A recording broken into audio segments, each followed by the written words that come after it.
আসসালামু আলাইকুম। আজ আমি আপনাদের দেখাবো কিভাবে ভাতের মধ্যে ডিম সিদ্ধ করতে হয়। খুবই সহজ এবং খুবই ভালো, সাশ্রয়ী। প্রথমে একটা স্টিলের গ্লাস নেবেন, এটা আমাদের সবার বাড়িতেই একটা না একটা থাকে। এটাতে নিয়ে অর্ধেক পরিমাণ পানি নেবেন, নিয়ে এটার মধ্যে যদি দেশি মুরগির ডিম হয় তাহলে আপনারা 2 থেকে 3টা দিতে পারবেন, আর যদি ব্রয়লার মুরগির ডিম হয় তাহলে আপনারা 2টো দিতে পারবেন। দেখুন এই যে আমি দিয়ে দিচ্ছি 3টে ডিম।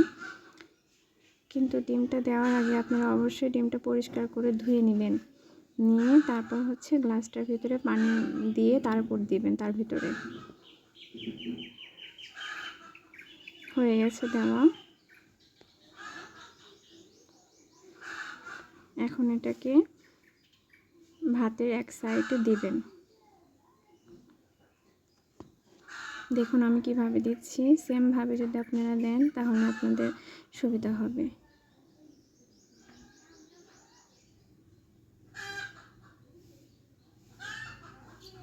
আপনারা হয়তো ভাবছেন যে ভাতের মধ্যে দিলে ডিম যখন ফুটবে তখন পানিটা ভাতের মধ্যে পড়বে, কিন্তু না, তা হবে না। বরং যখন ভাতটা হয়ে যাবে বা ফেনা উঠবে, ভাতে বলক উঠবে, তখন কিন্তু ওই ফেনাটাই আরও ডিমের মধ্যে যাবে, কিন্তু নষ্ট হবে না বা কাত হয়ে ডিমটা ভাতের মধ্যে পড়েও যাবে না। এভাবে দেওয়ার পর লাইনটা অন করে দিবেন। খুবই সহজ, এভাবে করলে আপনাদের একসাথে 2টা কাজ হয়ে যাবে।